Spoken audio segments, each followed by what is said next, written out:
Oh yeah, baby, that's lovely.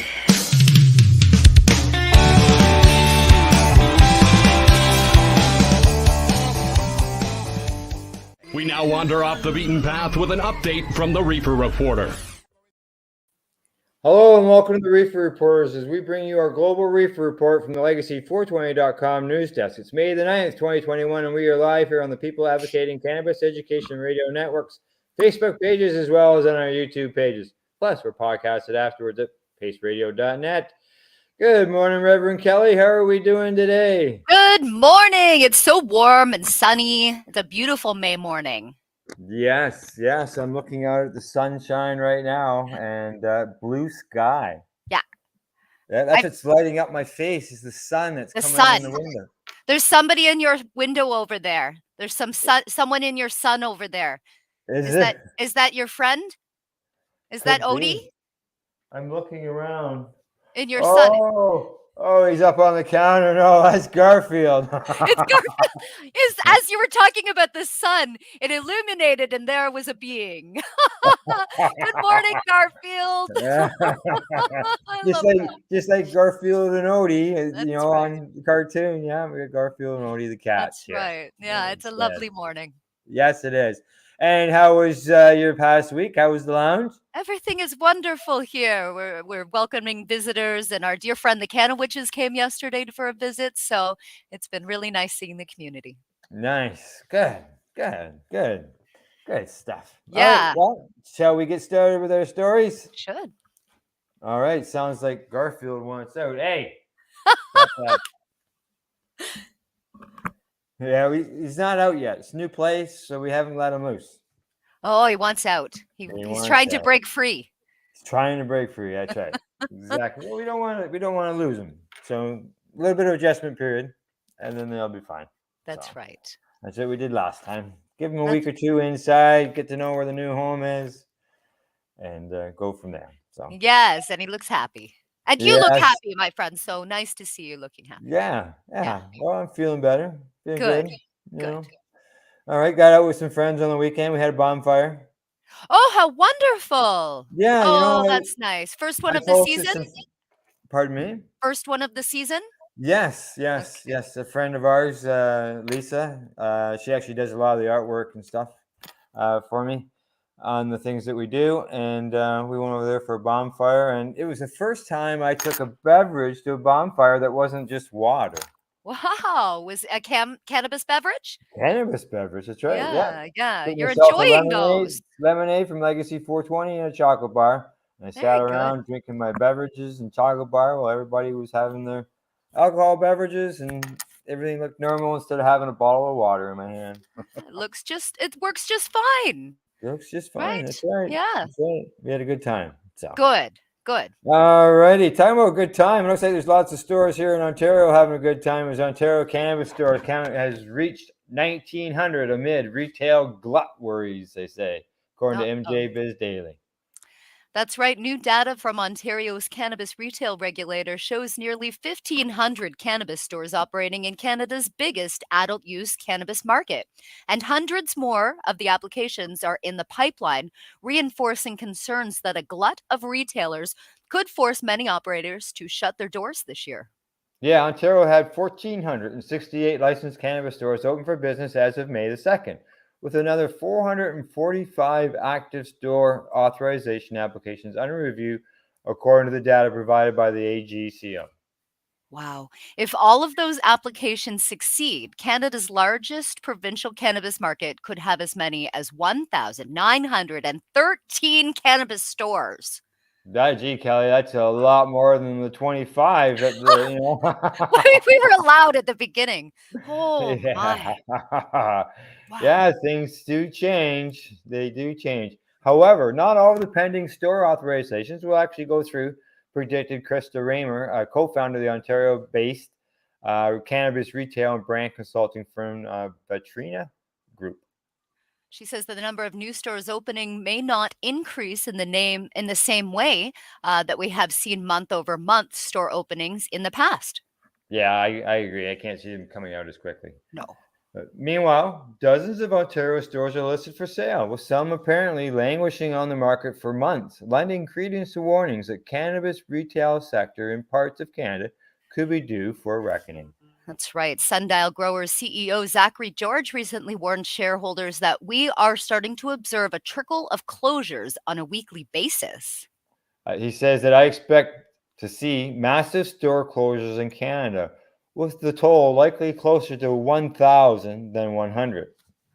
Look at that. 32 stores closed since June, it says here. Yeah, yeah, 32 stores, cannabis retailers in Ontario have closed and had their store authorizations canceled since June of 2021, so within the last year, according to the yeah, AGCO, and suggesting that some retailers are bailing out of their businesses. You know, Al, I have seen stores, they look like they're about to be open, and then yeah. I've driven by maybe a month later and gone, hey, why didn't they open? I'm sure that that has Oh, something. I think there's a couple in Peterborough like that, actually. oh One really? Eh? In Lindsay, Ontario. I was looking at it about a month ago and I went, why haven't they Hmm. opened yet? So What this is happened? maybe what's happening with that. Yeah, because I know there was one in Havelock that was sitting there for quite a while. But according to the website, it was open. Like as far as the AGCO's website was open, but when I went by the store, it was closed. No, it Okay. has opened now since then. But Okay. yeah, Okay. Good. it took Taking a a little bit. while. Yeah. Yeah, So exactly. right. So no, there's been no request to cancel the authorizations. The first part of 2021. There's some quotes there. Yeah, yeah. The store authorizations that were canceled were in Toronto, Hamilton, Windsor, St. Thomas, and Ottawa. Now, cannabis retailer consultant Raymer anticipates some closures in certain Ontario cities, citing too many stores for population density. I think so. I think that's exactly what we're looking at. So it talks about what happens when the Ontario stores are for sale. There's a classified advertisement showing at least 4 dozen cannabis retail business for sale in Ontario, particularly in Toronto right now. Yeah, not all those stores are authorized to open. One operational downtown retailer listed for $149,000 has been on the market for more than a month, and it hasn't even Ooh. opened yet. Uh-oh. What appears to be an unopened Toronto store is listed for 99,000. It's been up for sale for nearly 80 days. Many Toronto cannabis retailer businesses are listed for considerably more, like two for $600,000 on Queen Street in Hamilton. A licensed store there, list price is $49,900, and Woo! it's been on the market for 50 days. You got 50 grand? You want a cannabis store? Wow, yeah, Okay. yeah. It sounds like most of the paper. Well, you still have to put paperwork in for you to get licensed to Right. own it, but Yeah. yeah, There'd be a lot. Let's see. Prices tend to be 4 or 5 times earning more interest, taxes, depreciation, and amortization. Businesses with certain intellectual property or large customer bases may be worth more. Wow. So yeah. we're watching them close then. Yeah, people are just closing. That is something. Where are they? Some cannabis store operators are looking to get out of their leases. Mm. Now, according to somebody, I believe it was Rayner, says this is something that we'll probably see in the next 6 months. Is an effort to get those stores sold to be able to offload their responsibility from commitments around leases. Yeah, sitting there for 6 months and paying a lease. Ooh, yep. Yep. A recent report from the provincial Ontario cannabis store wholesaler observed that the pace of the new cannabis stores opening in Ontario slowed at the end of last year. That makes sense. Yeah, yeah. Yep. The Ontario cannabis retailer store count only surpassed by Alberta in April of 2021, following a sluggish start that saw only 100 stores authorization issued by June of 2020. And here we are, and look how many stores we got. Yeah. 1,500 of them. Yeah. Yeah. I wonder, I don't know, but people, I've walked into places and they've said they have more cannabis stores than alcohol, LCBO beer stores. Yeah. So if we have 1,900 in our province, approximately cannabis stores, I wonder how many liquor and beer stores we have. Less? 650. 600. 650 Yeah. in our whole province? Yeah.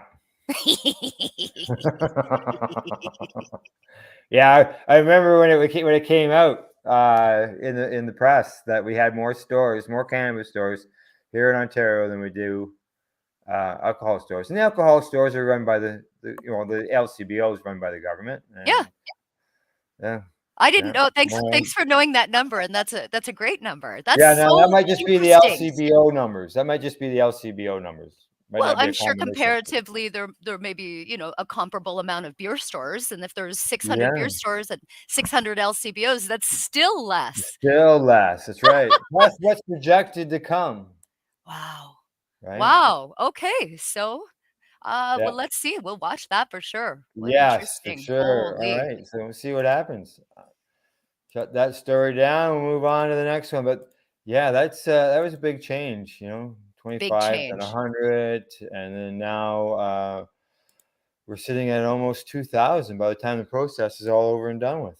Well, I was surprised to hear that they're still continuing and still continuing. And it of course has Well, slowed down, but it's they're a not stopping. yeah, it's the free market. If someone wants to open a store, they're gonna, they'll license them to do it if they Yeah. pass all the requirements. It would be a similar idea if we had, I would think, similar ideas if we had beer stores or alcohol stores that were open to the Yeah. market and Yeah. not just government or corporate run. And just yeah. Yeah. Wow. Mm. Interesting. Very interesting. Well, and you got to look at the little town I used to live in, Camelford. There's 12 or 13 restaurants and liquor and beer stores that you can go to, Yeah. and they got 3 cannabis stores, and they're complaining about the cannabis stores. Right. It's Right. going Interesting. okay, and 2 new restaurants just opened too. Right. With liquor All right, licenses. yeah, and they'll get there probably. At least one of them will. Yep. All right, on to our next story. And this says, nothing illegal about Indigenous cannabis shops, says advocate. That's according to the Daily Courier.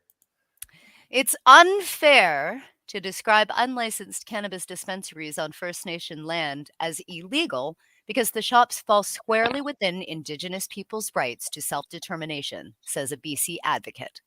And that's why we have 3 systems in Canada. That's right. Yeah. And he says, it is really important to me that the people in British Columbia and the people around the world have the correct information in this reconciliation era. In British Columbia, this land is unceded land. The First Peoples have jurisdiction over matters that affect them on unceded lands. Canada is only now coming to terms with this, according to Mike McKenzie, a member of the Sikwishpikik Nation in the Kamloops area. Now, Mackenzie reached out to the Okanagan newspaper group in response to an article published last Saturday regarding a $40 million lawsuit against the BC government launched by a group of licensed cannabis retailers who claim the province's failure to follow through on a province to curb unlicensed on reserve weed sales has put them on a competitive disadvantage. Yes, according to McKenzie, who serves as a volunteer advisory group examining cannabis use and mental wellness on behalf of First Nations Information Governance Center, the lawsuit has it all wrong. Saying there are no black markets or illegal cannabis markets in BC that are operated by Indigenous people because the Indigenous people have pre-contact rights that weren't recognized until a short time ago. Those rights are now recognized by Canada, the provinces, and the First Nations and the United Nations in the United Nations Declaration on the Rights of Indigenous Peoples, specifically the right to self-determination and more. Now, since cannabis was legalized in 2018, some BC First Nations have created their own licensing schemes based on the understanding they're not subject to provincial legislation, while 4 others have signed nation-to-nation deals with the BC government to obtain licenses that way.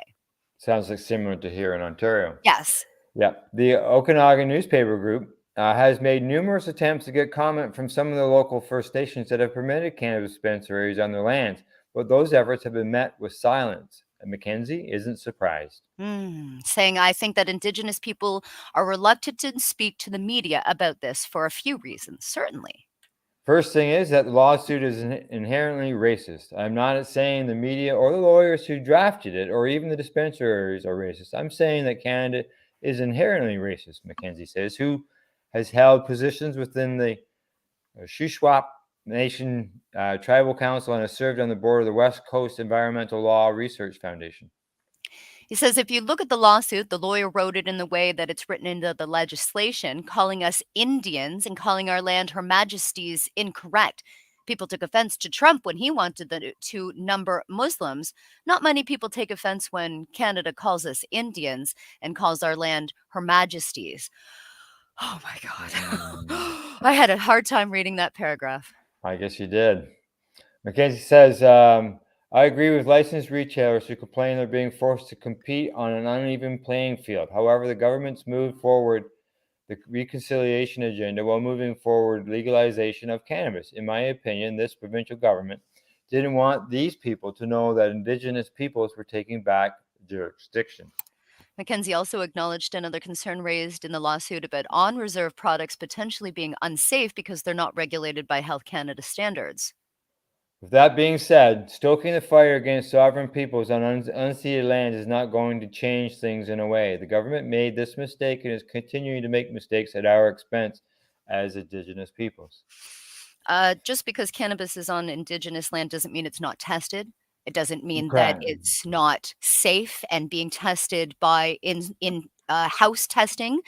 Mhm. Perfect example is Legacy 420, who makes everything and tests everything in their store to make sure that their customers, their clients, their patients are well and safe. Yeah. They're not required to do that by any standards, but they do No. it. And I don't know a lot of Indigenous dispensaries that don't do that. I believe that they are just as concerned and just as passionate as our colonial government is. And I've certainly heard good things about the British Columbia stores out there. And I'm Mhm. telling you, Al, if this fight comes here and Ontario and any retailers here decide to do that to our beloved Indigenous dispensaries here, they're going to have to come through me. I'll stand with them 100%. Yeah. That's not, Yeah. you don't take on the fight like this, No. the Indigenous cannabis like this. No. No. Exactly. Some of Exactly. these is their only enterprise is the smoke shops and is the gas stations. And when they bring this Indigenous cannabis to their land, that's enterprise.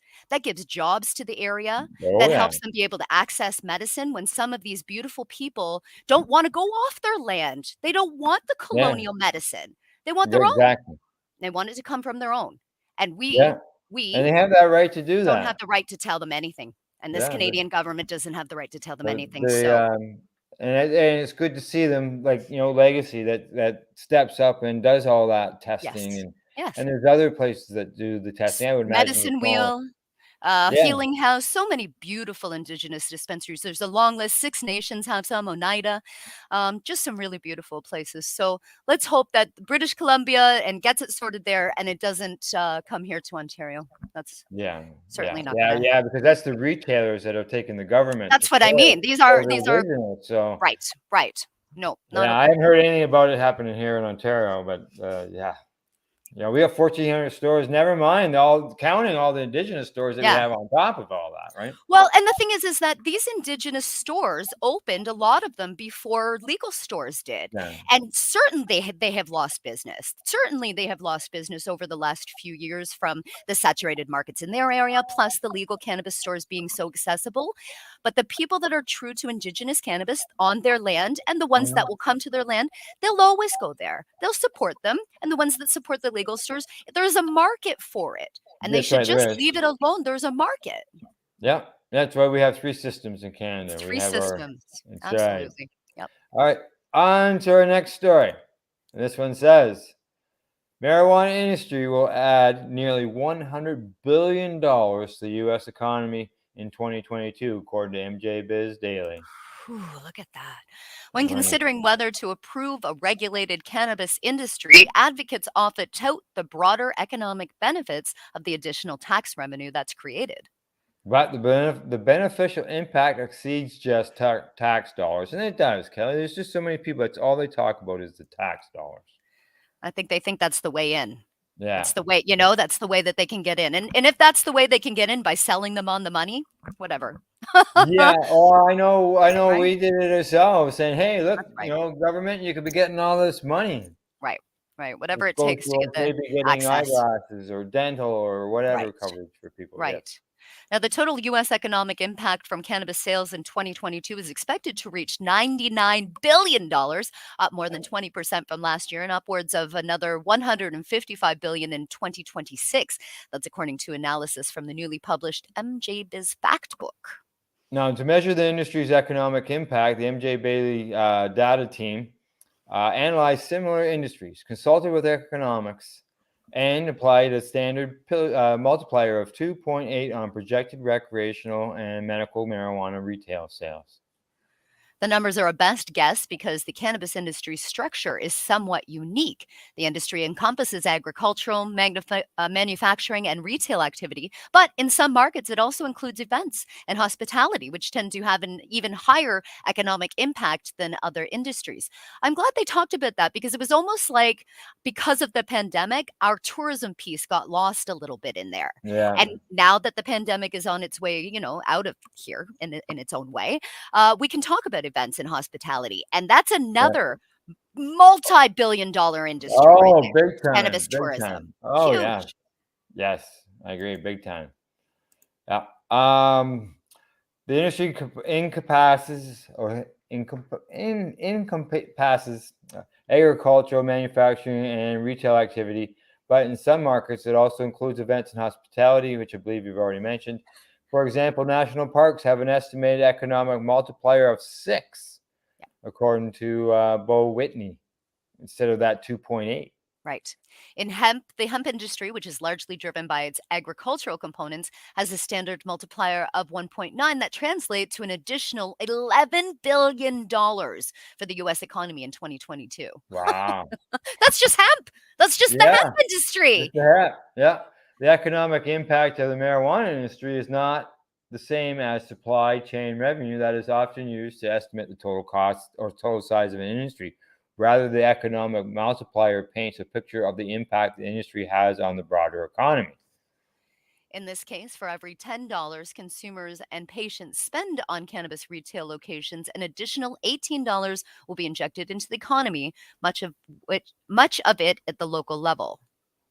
Nice, local economy. Always good to help out there. The impact comes directly from day-to-day needs of workers in the cannabis industry, including spending on license necessities such as housing, transportation, entertainment, and more. And taxes certainly play a role as well. Cannabis businesses, consumers, and patients pay hundreds of millions of dollars in state and local taxes that are used to fund government activities at those levels, including schools and roads. They sure are. Real Wow. estate also receives a boost from new retail, manufacturing, and agricultural businesses moving into an area or established companies expanding, increasing broader demand for commercial properties, as long as they stay afloat, Kelly. I keep hearing of young people coming out of high school, in college, bud tenders. I want to be a bud tender. I want to be a bud tender. Think about all of the jobs that this is creating. They're talking about properties, they're talking about real estate, they're talking about boosting this, but think about the amount of jobs that it's just creating. Everything is a Oh, win here. Everything is a win here. it's all kinds of new jobs, whether it's a job right directly in the industry or a job connected to it because That it's a helps it. supplier. Right. Exactly. It's Now huge. somebody's got to make the packaging. That's right. Someone's got to make the labels. Somebody's got to put the stickers on the packaging. Yeah. You Hopefully know, a time the machine. US really needs to legalize. Yeah, they sure do. They sure do. And let's get on to that. Why don't we? In the next story, it says Schumer says he's discussed marijuana bill with 6 Republicans in a speech at the New York City legalization rally, according to the Marijuana Moment. Is that him right there in that picture? Al, is that Chuck Schumer? Yes. And he's kind of our guy down there, right? He's kind of our cannabis leader down there. Well, he's one of the guys who's putting something forward. Yes. Yeah. Okay. Well, I like his tie. Yeah. Senate Majority Leader Chuck Schumer joined other lawmakers, advocates, and celebrities in New York City on Saturday to speak at a cannabis rally as he works to finalize a bill to end federal cannabis prohibition.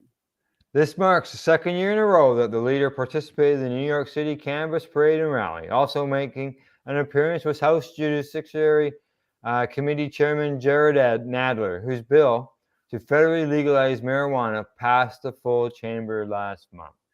Now, Schumer stressed to rally attendees that he's working to win bipartisan support for the forthcoming bill he plans to introduce with Senate Finance Committee Chairman Ron Wyden and Senator Cory Booker. Yeah. Now, Schumer says, I have invited every U.S. senator, every Democrat, every Republican to come meet with us and tell us why they won't support the bill or whether they will. And I'm making good progress. I've already met with 6 Republicans so we can get 10, and we can get to the 60 votes we need on the floor of the Senate to pass the legislation that is so important. Now, has he ever come out and said that he's a cannabis user? Why is he pushing this forward so much? Has there ever been any report, maybe somebody who I was a don't know of him. relative, or I don't know of any connection as far as I him wonder being a why? user. Why he's so passionate about it. He Well, said that the goal is to legalize cannabis from one end of America to the other. May, in fact, need to win over the support of more than 10 Republicans, itself a tall order, as not all 50 members of his Senate Democratic caucus support legalization at this point. See, Al, he's in our news report every week almost. He must have some connection to cannabis. There must be some reason he's fighting for this. hopefully he's doing it for the right reason. Yeah. Yeah, let's just Yeah. say he's doing that. Maybe we'll find out more as we go along. I hope so. Yeah, this is mainstream. A majority of Americans believe we should legalize once and for all, and we are working to do that in the United States Senate. We are working hard to get that done. Maybe it's right there. A majority of Americans believe we should legalize. Maybe that's why he's doing it. Doing it because he cares about the American people, and he knows no rain or anything else can dampen our enthusiasm to legalize cannabis. He said, nothing can stop us with all you standing side by side. Schumer said soon after he, Wyden, and Booker finished drafting the bill, we're going to then get all our Republicans on board, as many as we can, and fight until we get our 60 votes. The sooner we get this done, the better. Here, Now, here. Nadler, for his part, called the House's passage of his legalization bill last month a huge milestone, but noted that we have much more work to do before it becomes law. Because they've done it how many times before? Exactly. I know. Advocates and stakeholders have been closely following Schumer as he and colleagues prepare to formally introduce the Cannabis Administration and Opportunity Act, which they unveiled in a draft form last year. There's been some frustration over the timeline, however, as the leader previously said that the plan was to file it last month before walking that back and instead saying that it would be introduced before the August recess, giving lawmakers additional time to build bipartisan support. That's the thing, having to build the bipartisan support. Okay. Yeah. The Senate leader said last month that he was making a promise to get the CAOA filed by the new self-imposed deadline. Schumer and others speakers at the marijuana rally didn't just focus on Congress, however. People also celebrated the legalization of cannabis at the state level in New York, where adult use retail shops are expected to launch by the end of the year. Woo. Now, Schumer touted his home state's cannabis law, saying he is proud that New York has the most complete legalization bill there is, saying we want to get the rest of America and catch up with us. There you go, exactly. Meanwhile, a top staffer for Schumer also recently spoke about the path forward for the federal legalization bill, as well as his prospects of passing incremental measures like cannabis banking reform in the interim. With growing disappointment over the delays in the Senate, there are some holding out hope that the leaders will allow legislation to safeguard banks that work with state legal cannabis businesses to advance first. Yeah, now Schumer and all others have repeatedly insisted that comprehensive legalization is the priority and should come before the Secure and Fair Enforcement Act, Banking Act, which has passed the House in some form 6 times. Why don't you just pass them both at the same time, guys? The most recent potential. That's right. Side by side. The more recent potential vehicle for the banking reform is America's Competes Act, a large-scale manufacturing bill that's heading to bicameral conference. The House included the safe banking language in its version, but it was stripped out in the Senate. However, key conferees in both chambers have signaled that they will be pushing to reattach the proposal in the final package that's sent to the president's desk. Oh my goodness, Al, there's a lot of work down there in that politics game. The game of politics in the U.S. One bit, red tape, hurdle. It's just, whew. nonstop. A lot of work here. Yeah, like why don't you just pass a banking bill and legalization bill all in one? Like, Get put it it all together. Check mark. Yeah, I don't get it. We did it for the people. 60 to 70% want it. So Yeah. check. Yeah, check. It's there. Yeah, But exactly. it doesn't sound like a fair government in the USA. No. No. All right. Last story before we go to break. This one says Missouri activists submit double the signatures needed for marijuana legalization ballot initiative, according to Marijuana Moment. So See? lots of Come people on on. board in Right? Missouri. In Missouri, Missouri activists have turned in more than double the amount of signatures needed to qualify a cannabis legalization initiative for the November ballot. As the prospects of enacting reform through the legislature have dwindled in recent days, Legal Missouri 2022 turned in more than 385,000 signatures to the state on Sunday. They need 1,171 of those submissions to be validated in order to put the issue before voters. So the campaign manager, John Payne, previously led a successful ballot effort to legalize cannabis retail in the Show Me State in 2018, saying, as we submit more than 385,000 petition signatures to the state today, the message from voters is clear. It's past time to end the senseless and costly prohibition of cannabis. That's right. This widespread and enthusiastic show of support from the people of Missouri exceeds our expectations. I guess it did, didn't it, eh? That's huge. It's huge. That's a lot of signatures. I think they'll be the next one then. Yeah. One of the next ones to fully go. Exactly. While the largely industry-funded signature drive for the adult use initiative appears to have proved fruitful, some advocates and stakeholders have raised concerns about the proposal and pushed for legislative reforms instead, like the legalization bill from Rep. Ron Hicks, who's a Republican. Okay. That measure moved through the committee process, and there were expectations that would reach the House floor last week, but the sponsor now says that it doesn't seem leadership is willing to advance it before the session adjourns May 13th. Now, if Missouri is going to legalize cannabis this year, it appears it will be up to voters in November, assuming the Secretary of State determines that the ballot campaign turned in enough ballot petitions to qualify the initiative. Well, politicians, if you're not going to do it, the people will. That's right. Here's what the Legal Missouri's 2022 reform initiative would accomplish. Adults 21 and older could purchase and possess up to 3 ounces of cannabis. 3 times more than we can. Yeah. They could also grow up to 6 flowering cannabis plants, 6 immature plants, and 6 clones if they obtain a registration card. That's 18 plants, Kelly. What? I want that here. Oh my Yeah. goodness. The initiative would impose a 6% tax on recreational cannabis sales and use revenue to facilitate automatic expungements for people with certain nonviolent cannabis offenses on their records. So they're going to use the money from cannabis to help expunge people with cannabis records. Yeah, and that's not all. It's also going to go towards veterans' health care, substance misuse treatment, and the state's public defender system. Wow, the money is going to go back in order to protect the public in courts as well, public defender system. This is beautiful. This is a beautiful way to do it. The Department of Health and Senior Services would be responsible for regulating the program and issuing license for cannabis businesses. Regulators would be required to issue at least 144 micro-businesses licenses through a lottery system, with priority given to low-income applicants and people who have been disproportionately impacted by drug criminalization. So they get the first crack at the lottery. I'm not a fan of lottery systems, but if they get the first crack at it, okay. Now, existing medical cannabis dispensaries would also be first in line to start serving adult customers with dual licenses. So they're going to have dual licenses? That's right. What? Yeah. So you can be medical and adult use in the same place?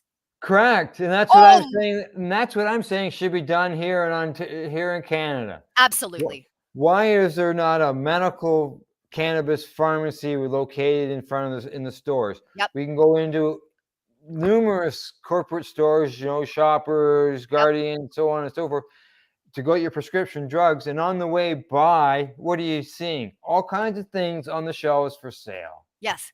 So why not allow a cannabis store a section where patients can go to and to actually talk to somebody.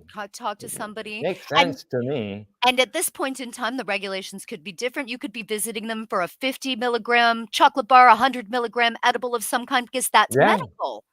Yeah. Oh my goodness. Want to move to Missouri? I think I'm going to go to Missouri now. There you go. If they pass this, I'm moving. And they may even have lounges, Kelly. Oh my goodness. Let's see. Regulators could create rules around advertising, but they could not be any more stringent than existing restrictions on alcohol marketing. Wow.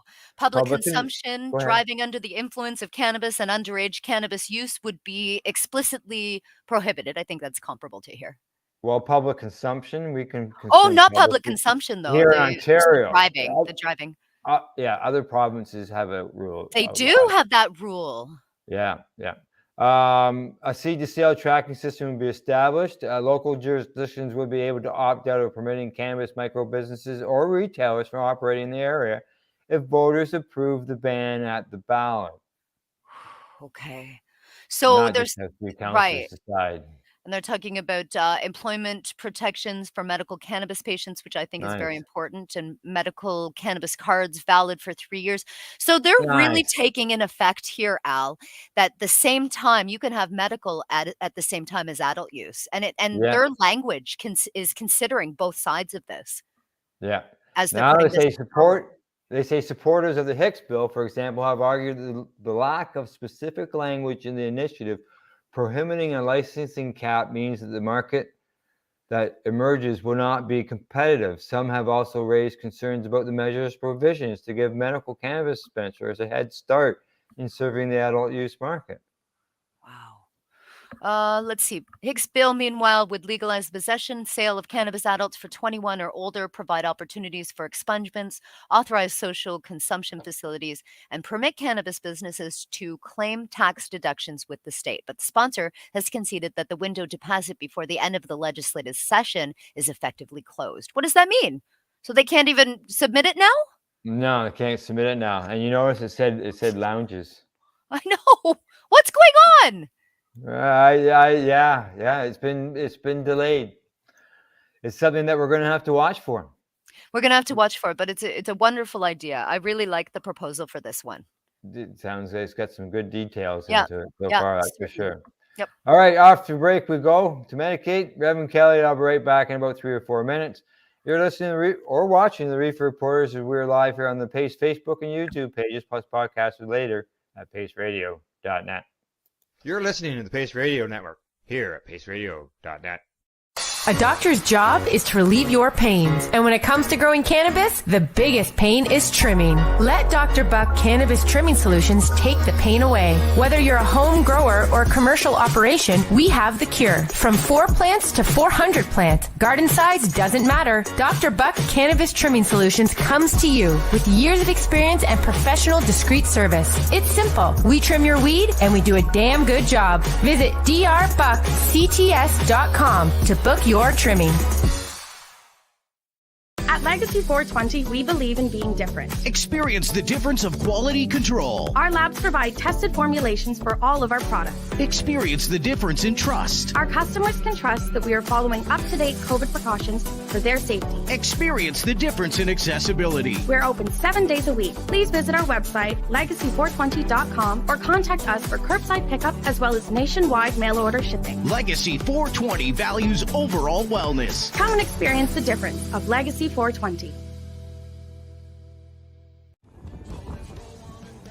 Hi folks, Scott from stfattiesday.com here, and we're absolutely stoked to tell you about our brand new program called Pass the Peace Pipe and our partnership with Legacy 420 out of Tyndonega. We are absolutely proud to be partners with these people. They are an amazing group that have helped so many people with their amazing cannabis medicinal products. And we are working together to gather funds to build the first ever Indigenous specific opioid addiction center here in the Bay of Quinte area on Tyndonega land. So we need your help.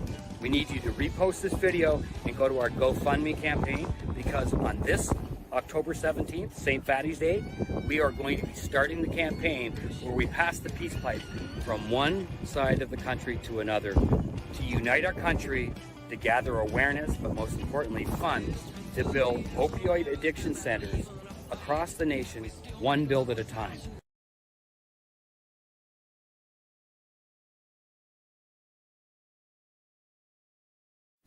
In February of 2022, the Victoria Cannabis Buyers Club and Ted Smith were fined $6.5 million. This for helping 8,500 patients with access to medical cannabis. In our interview with Ted, he spoke to us about how people can donate to help in an upcoming court challenge. And here is part of that interview. From what I've seen lately, I believe that you've got something that you're trying to do as far as fundraising to deal with this next court challenge. For now, people can write checks directly to Jack Lloyd Law Corporation or send e-transfers to save the VCBC at gmail.com. I guess those are the two easiest ways for people to help right now. Growing your own cannabis is easier than you think. Whether you're growing for recreational or medical purposes, BMA Hydroponics has everything you need to succeed. From the standard 4-plant recreational systems to the latest cutting-edge hydroponic equipment, BMA can customize your package and do it at discount prices. Visit BMA Hydroponics at 404 Maitland Drive in Belleville and ask us for a free estimate. Or call 613-967-9888 and we will give you an estimate over the phone. The only way to go.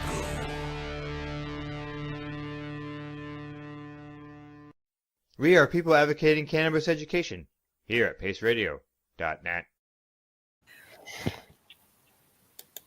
Hey, you're listening and watching the Reefer Reporters here on the Pace Radio Network, and we're back from a medication session. Well, Kelly, we got 5 more stories to go. Okay. I'm excited. I love our news. Oh, yes. I always like the news. News is information. Yep. News can be educational. And education, yeah. That's right. That's right. As we learn, there's a cannabis confusion. According to Political, they say thousands of truckers have taken off the job amid supply chain woes. Yes. The Biden administration is vowing to put more commercial truck drivers on the road to help ease the supply chain snarls plaguing the economy. But one obstacle government's own making is hampering that goal: a federal ban on cannabis use that has sidelined tens of thousands of truckers. That's right. Washington's zero tolerance approach to cannabis has swept up drivers who light up only when off duty, as well as those who consume hemp derivatives such as CBD oil that are advertised as non-psychoactive. According to the industry experts and court documents. Truckers who drive cross country also face a morass of confusing state regulations, as 18 states have legalized recreational cannabis use and another 37 allow medical use. Another complication: the only accepted roadside test for cannabis use can produce positive tests more than a month after the person smoked or consumed it, unlike commonly used breathalyzer tests for alcohol impairment, which give a snapshot of the moment test is being conducted. So Paul Enos, the CEO of the Nevada Trucking Association, a state where recreational cannabis use is legal, said the tests that capture weeks-old use force people out of the industry who are not necessarily a danger on the roads. Bingo. He also says it's an issue for our industry when you look at the number of people who are no longer driving. He added that removing drug-using drivers from the roads can help prevent impaired driving. Still, we would all benefit from having a reasonable impairment test that is not going to cause our highways to be less safe. And drivers who test positive find themselves in a catch-22. Many trucking companies will immediately fire drivers with positive drug tests, but the process of returning to the road requires an employer sponsor. That's right. All this comes as President Joe Biden and his appointees, including Transportation Secretary Pete Buttigieg, are trying to bring more truckers into the workforce. For example, by expanding apprenticeship programs that make it easier to obtain a commercial license. Their aim is to get goods out of the ports and warehouses faster and lessen the supply chain crunch that has contributed to inflation. Now, Sean Garney, co-director of the Cyclopolis Transportation Consulting, a firm that advises trucking clients on rules and regulations, and the industry loses drivers to other jobs where cannabis use isn't a potential career killer. Yeah, but we're bound by federal rules to classify marijuana as a substance 1 drug. And there you go. There's another victim of it all, eh? That's right. That's right.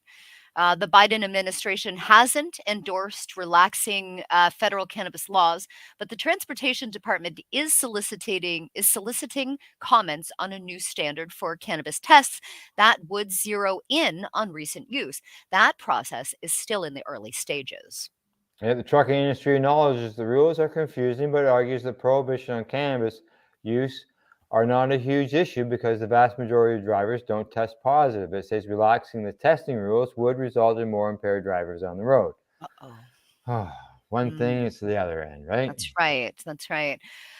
We often have to explain to members that things like CBD oil, which is all over the place, could cause you to test positive. That comes from Andrew King, a research analyst with the Owner Operator Independent Drivers Association, which represents the entrance of independent truck drivers, saying, but it's better to be safe than sorry. You have a federal license, so you have a higher standard. Because we're excluding a significant portion of the trucking industry, according to Chris Harvey, Wells Fargo's head of equality strategy, during a conference in February, and that's what they're doing. So they must give them tests, like random drug tests, Yeah, I they guess. do. To be drivers. Drivers get random tests. It could be, at a weigh scale at the border, or maybe even just randomly pulled over by a ministry truck. So this is testing for, like, obviously THC in the system. So what I'm wondering is that they're saying testing for other things as well. that other things like cocaine and alcohol and all those things, but I'm wondering, are they testing for CBD? So we just read that they're saying that you had better be safe than sorry because the CBD might cause you to test improperly. Well, I'm going to say that probably most of your CBD products got some form of THC. Yeah, absolutely. And it can show up on your blood test. So even that low amount, that 0.3, which is the sort of THC requirement when it comes.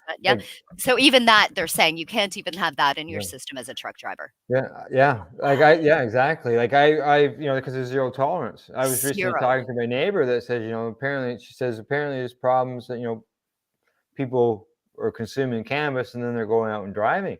And I said, just think about being a patient. Yes. What, are you not allowed to drive if you're a medical cannabis patient? You don't lose your license. You don't lose your license with pharmaceuticals either, but there's still laws to be followed. That's right. Yeah.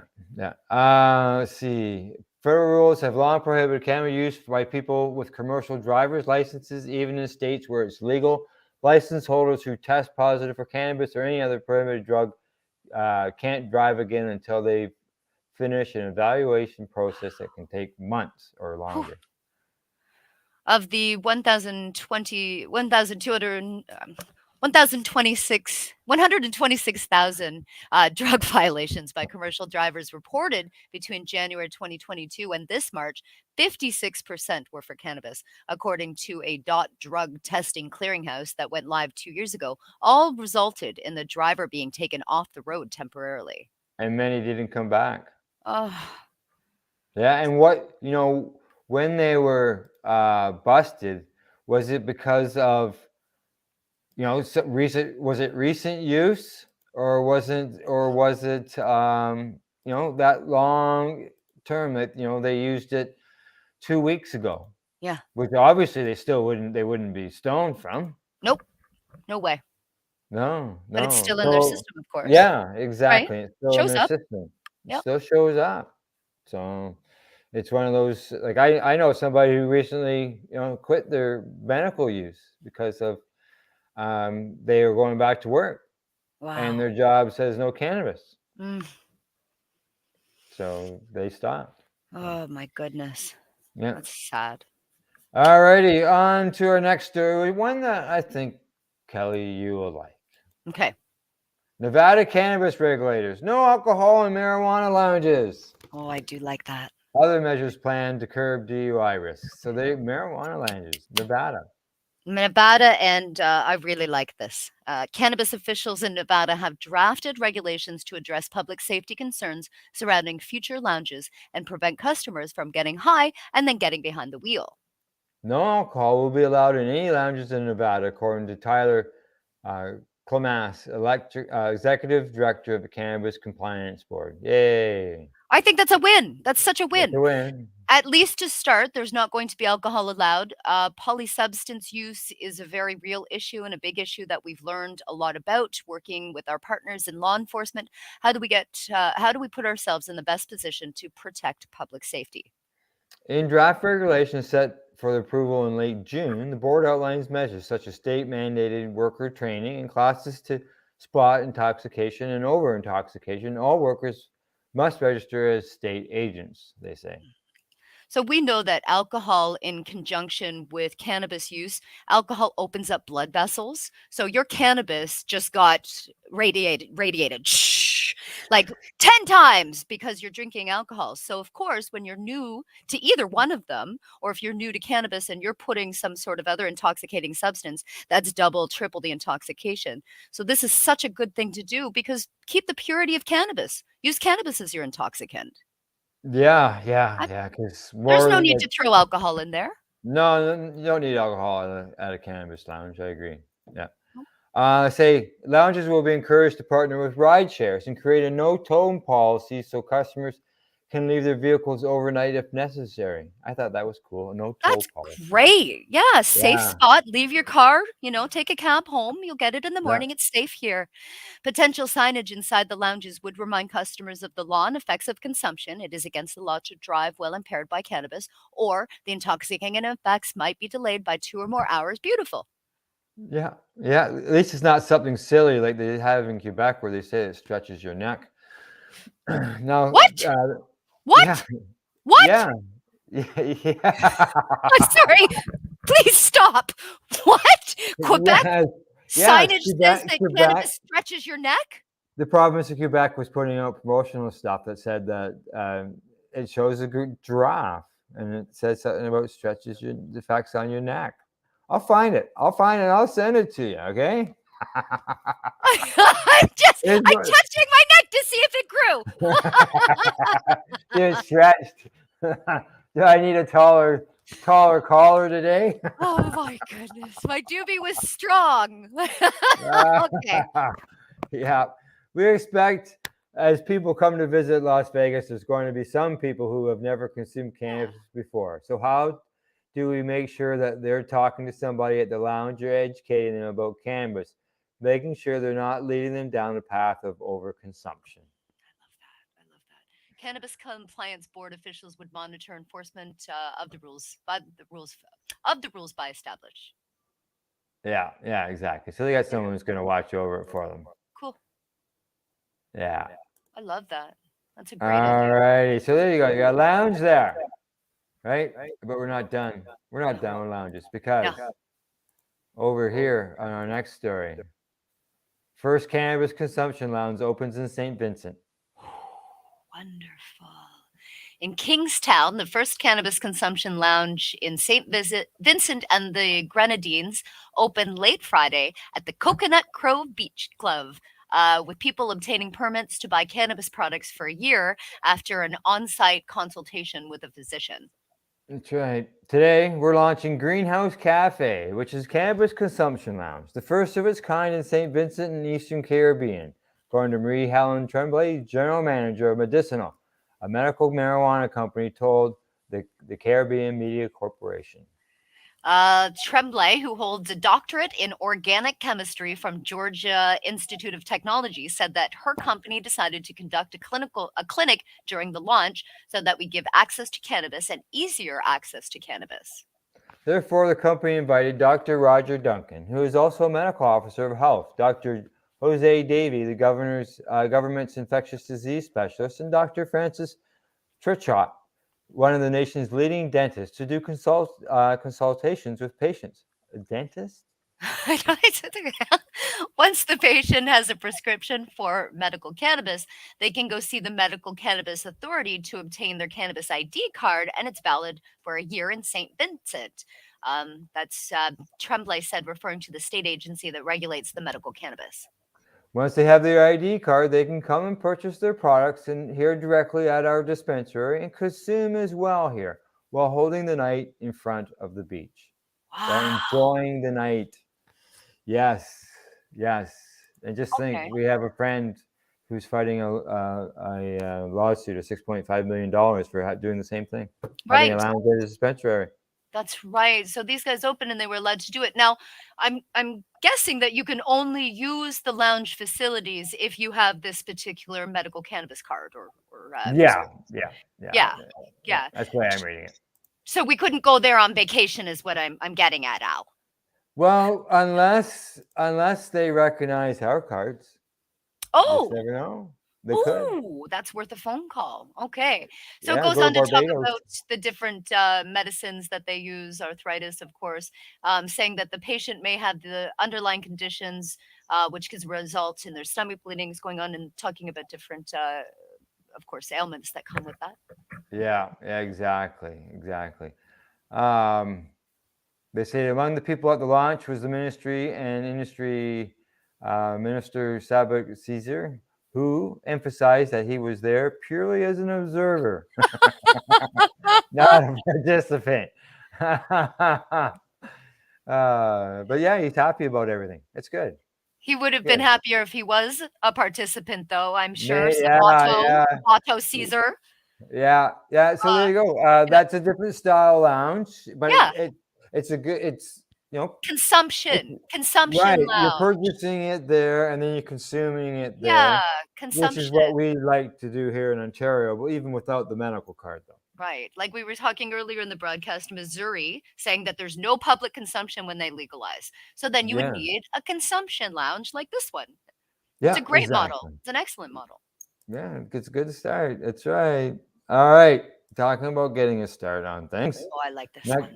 This next story, this is something that I went, what? All right. Getting started with your cannabis growing via the government. That's right. 1 million. Yes, 1 million free cannabis plants handed out from next month, according to Anutin. Brilliant. June 9th, people in Thailand will be able to grow as many cannabis plants as they want in their homes. As many as they want. As many as they want. Fill every room. Yep. Cannabis grown must be of medical grade and used for medical purposes only. Official registration is not required for growing cannabis at home. Al, if you're using your cannabis for recreational adult use, you're getting the medical benefits anyway. That's right. It's all medical. Now, Anutin announced the move on Sunday in a Facebook post that also outlined the separate benefits of commercial cultivation. It is currently legal in Thailand for registered companies to sell cannabis products with less than 0.2% THC. Anton explained that people could also operate cannabis-related businesses and enterprises under the new rules. This will enable people in the government to generate more than 10 billion baht per year in revenue from the cannabis and hemp. Meanwhile, people can showcase their cannabis and hemp-related products and wisdom and sell their products nationwide. That's wonderful. He added that entrepreneurs in business could compete freely in Thailand's cannabis market as there would be no concessions.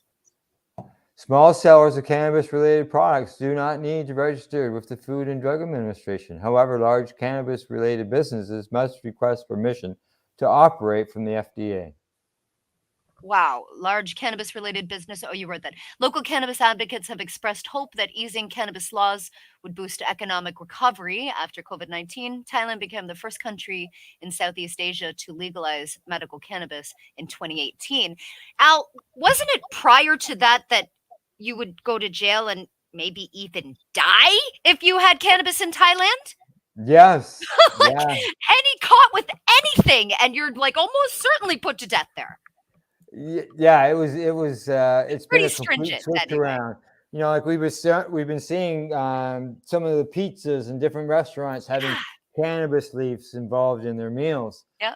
And their mascot guy, remember the mascot? Yeah, the mascot guy. Now they're not allowing much in the way of any THC end of things, but those are things that can change, evolve. Who would have thought that they would have gotten to this point by now? No, you show up there 10 years ago on a plane and you got cannabis in your pockets. That's it for you. That's it. So now it's going on, and now they just got to increase those that THC cap. That's all. I hope they do. That's beautiful. Cool. That's right. All right, now we're going to switch a little bit around from cannabis to psychedelics. We're bringing it right back to Canada because here, the Canadian government to grant $3 million. That's right, $3 million for psilocybin research studies, according to Mugglehead. Those mushrooms, Al. You know, the bluer they are, the more blue they have in them, the more potent they are. Oh, okay. Yeah. Good to know. Yeah. Canada's Federal Research Agency will give researchers $3 million to look into the benefits of using psilocybin to treat mental health illnesses. Wow. Last week, the Canadian Institute of Health Research launched a grant application to fund psychedelic-assisted psychotherapy research for 3 specific mental health illnesses. Okay. The research will support phase 1 or 2 randomized clinical trials relevant to psilocybin use to treat substance use dependence or disorders, major depressive disorder, and end-of-life psychological distress in patients with advanced stage cancer. The purpose is to strengthen the evidence base and expand research through new clinical trials. Funding will be provided by the Canadian Drug and Substances Strategy under the leadership of Health Canada and in partnership with the CIHR Institute of Neurosciences, Mental Health, and Addiction.